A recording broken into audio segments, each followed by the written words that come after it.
ડીસા શહેરના રેજમેન્ટ વિસ્તારમાં આવેલું લગભગ 170 વર્ષ પ્રાચીન નીલકંઠ મહાદેવનું મંદિર ડીસા સહિત આસપાસના વિસ્તારના લોકો માટે આસ્થાનું કેન્દ્ર છે।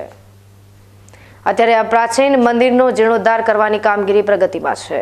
શ્રાવણ માસના ત્રીજા સોમવાર અને રક્ષાબંધનના પવિત્ર દિવસને લઈ રેજમેન્ટના નીલકંઠ મહાદેવ મંદિર ખાતે વિશેષ આયોજન કરવામાં આવ્યું હતું।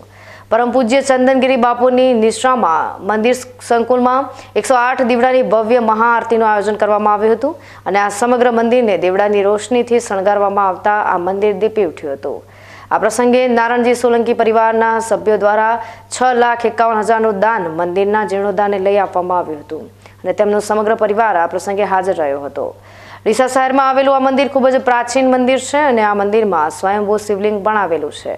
ત્યારે વર્ષો બાદ જ્યારે આ મંદિરના જીર્ણોદ્ધારની કામગીરી શરૂ કરવામાં આવી છે ત્યારે મંદિરના સંચાલકો દ્વારા પણ ડીસાની જનતાને ખુલ્લા હાથે દાન કરવાનો અનુરોધ કરવામાં આવ્યો છે।